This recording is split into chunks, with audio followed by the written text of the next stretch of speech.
Hi, this is Fran with Stampendous, and this is week 131 of our weekly watercolor series that I've been doing for every Friday for you all year. And today we're going to primarily feature our hands hold clear set, and we're going to do a couple of different things with that to get started. In the way I designed this set, you have lots of options in how you combine images. And I would suggest, like I'd mentioned last week, take some scrap paper and play around until you kind of get the feel of how the different pieces come together the best for a little bouquet. And you can see each of these are a little bit different than the way I ended up with this one. And this one is featured in the instructions.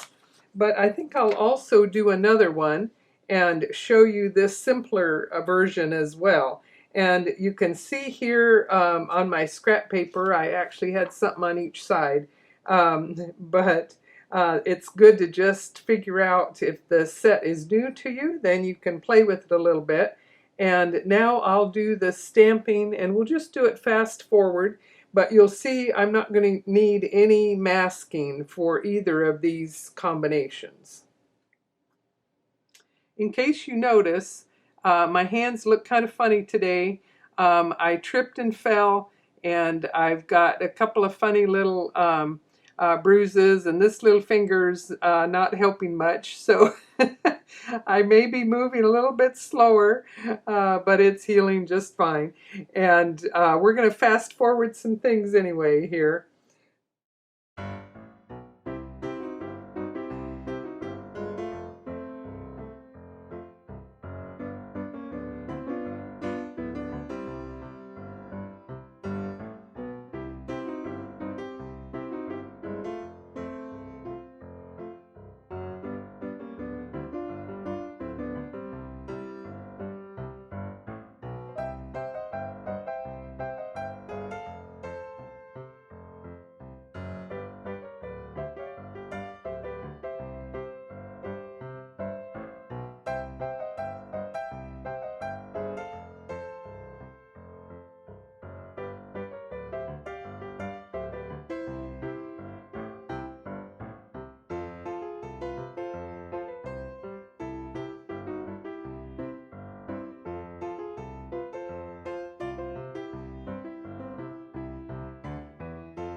Okay, so a couple of comments about composition. And this is where you can make a more pleasing arrangement if you keep things close. But you'll notice I didn't do much of any overlapping or masking. And the separate pieces should allow you to do a lot of different bouquets.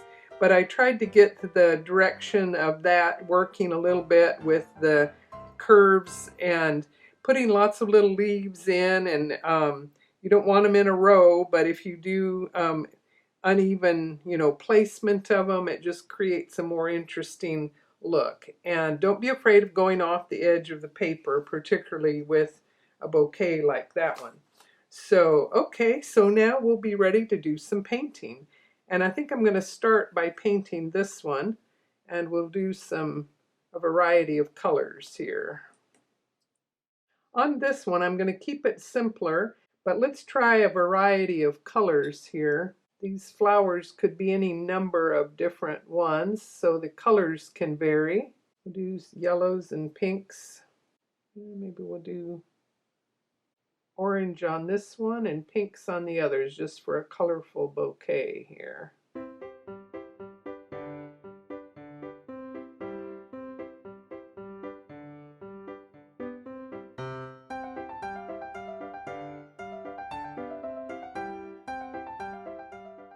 I could go over the stems a little bit, might not even need it. Let's keep this one real simple. And we could do yellow centers to the flowers, but I think I may do some browns on this one like the cone flowers. But while I let the flowers dry, we'll do the flesh tones. And so if you were watching last week, you saw that I used my trio of warm colors here to create an area in my palette for light browns. But since I just want a soft beige color, and then I think it's nice to add a little bit of the rose just to warm it up. Okay, that's kind of nice. Okay, so you can do however light or dark or tanned approach you want.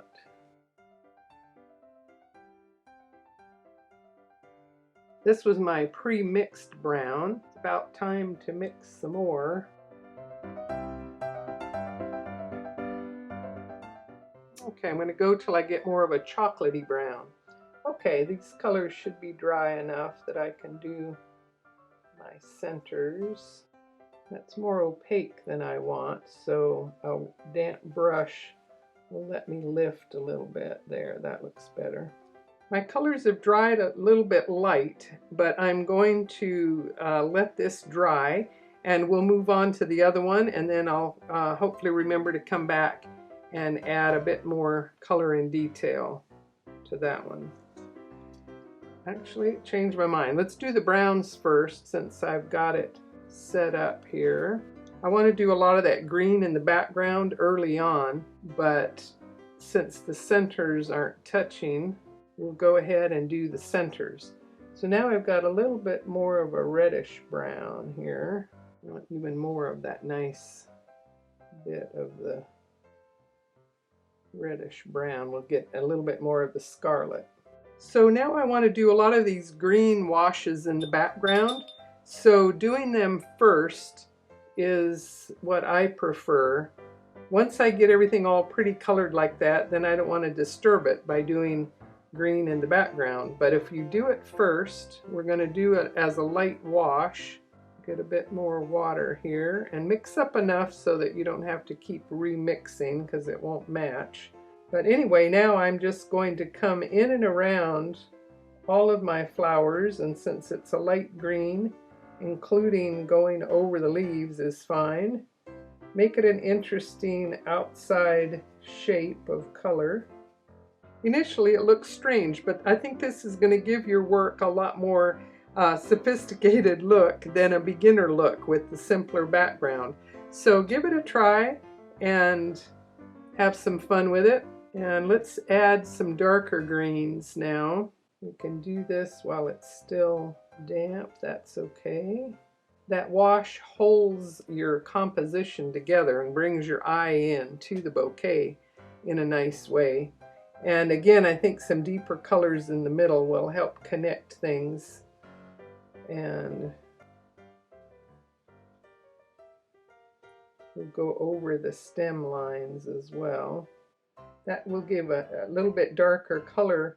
Just a brush stroke here and there will give the illusion of a fuller array of soft leaves in the background. Okay, it's just a brush stroke, so give it a try. And the little dots are optional, but I think it's just a fun kind of a little filler. Might imply some little baby's breath or something was in your bouquet. With a surrounding of green, you could see how these, if I had made them daisies with yellow centers, that would have been a very appealing approach as well. So you can try make these into different flowers. Again, I'm assuming my light from this side, so if I have any darker on the arm, I'll make it along the bottom edge there. Make sure your brush is nice and clean so you can enjoy a pretty yellow. And my greens are dry enough that I should be able to proceed. And here's where light yellow is interesting, but I love to add some more of the gamboge, the more orangey yellow, just to give it a little bit nicer color. So our little flowers, I'm not sure what they are. They're just a very simple bluebonnet kind of thing. So any blues and lavenders works nice. So if you do your light blues first, then we can add the more purpley color that I mixed with rose and either of the blues here. So I don't mind if those two get blended together, and you can paint a little bit in behind as well. I'll lift just a little bit of that away so I don't cover all of my blue. So I've got quite a few places where my stems don't connect, and I could go in with my pen, but I think instead let's just add some darker green to connect the stems. I'm going to reach for a little bit of black for my little bee up here, and a touch of blue or lavender for his little wings. There we go. Okay, so I think you can follow along like that and come out with a really nice, beautiful bouquet. And again, you could have done that all different colors as well.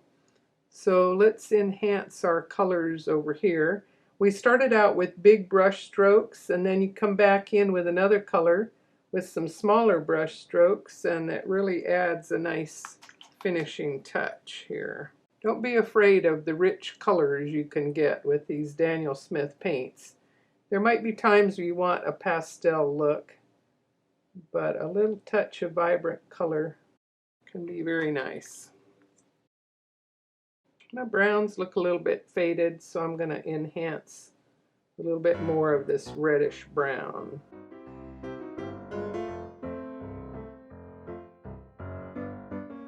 Each one will be a little bit different. Next, we're going to do a beautiful layout for a slim card. And as we talked about last week, I was able to take my 9x12 paper and get three large panels that are 3 3/4 by 8 1/4. And again, I experimented on scrap paper to get a nice layout that I wanted, so that by the time I stamped on my watercolor paper, I had a good idea of where I was going with it. And in this one, we're using stamps from all 3 sets. So it's nice to have that many flowers where the style of it all works together. And you can mix it up any way you have and substitute if the flowers you have are different ones. We'll just do some fast forward stamping here. And again, on this one, I didn't need to do any masking, so that kept it easy.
Okay, I'm going to add a few simple lines that I think anyone can manage here. But you can see the green kind of helped pull it all together. This one would have been floating, and I touched up there where I didn't stamp it completely. Okay, so now we're ready to do some painting, and I'm going to start with my blue sky and my grass down below, and that's what pulls my composition together. So we'll do some fast forward from here.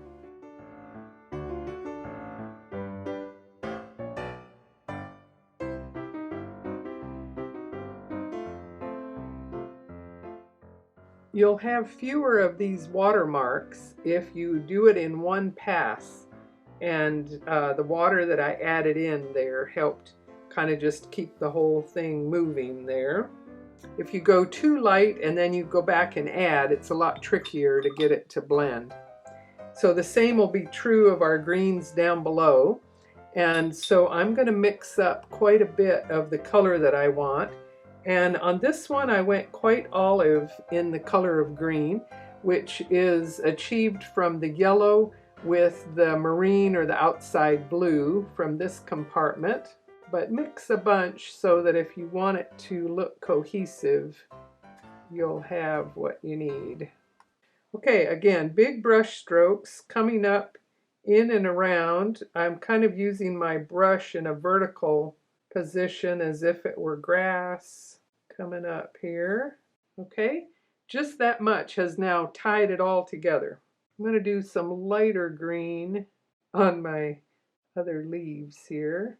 That's okay, they're going to blend in. The tension's going to be to the color of the flowers. So I'm checking that my brush is nice and clean. I'm going to start with yellows, and it would have been a lot more work if I'd painted in and around these flowers, but by doing just the blue at the top and the green at the bottom, you're going to have a nice, easy way to proceed here where things are dry enough. And I'm just going to do the light yellow all the way across my cheerful butterflies and add richer yellows in smaller areas. So I hope you won't be afraid to do this format of a slim line. It may seem like a lot to paint, but you can see that this method has actually kept it pretty simple.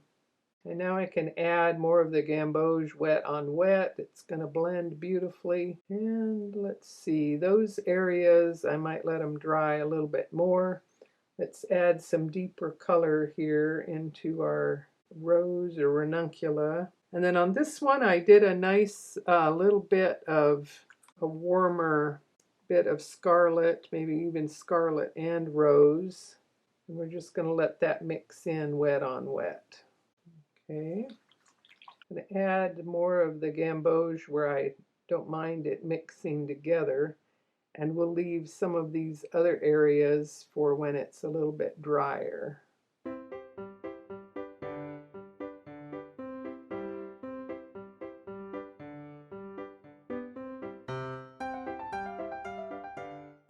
For our poppy, we can use any combination of rose or rose with scarlet. I'm not looking for flat color. I want vibrant color, but I want some different shading more than that to make it look interesting.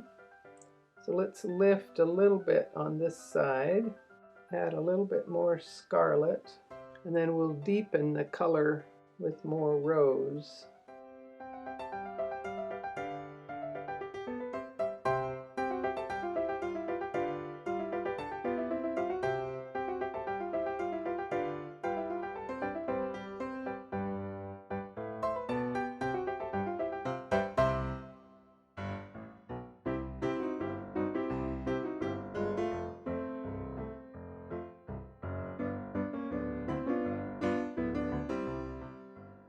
And then a little bit of the marine blue to darken it. And just a brush stroke to the left kind of shadows each little abstract blossom here. And a touch of a darker color at the centers. Okay, now that my yellow butterfly is dry, if I want detail in the pattern, now is a good time to do it. And now I've added a little bit more of the scarlet to get prettier orange here on our butterfly wings. Okay, a little touch of that deeper color.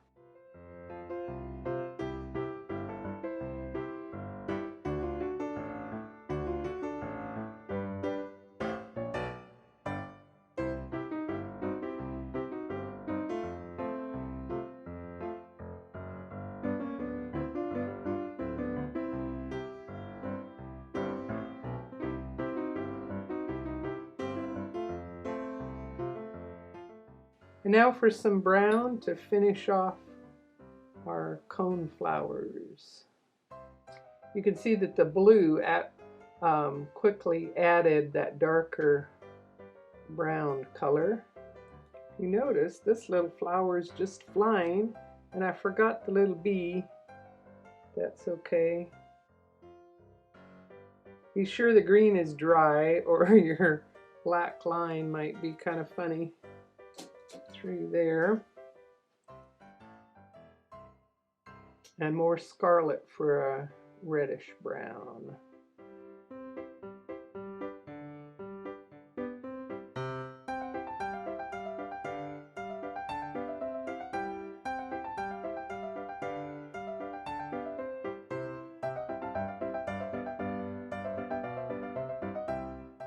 So slim cards are going to be lots of fun, and we'll do some next week where we do a vertical slim card, but here's a nice option for a horizontal, and we'll show you the gallery here to wrap it up for today. Thanks for watching.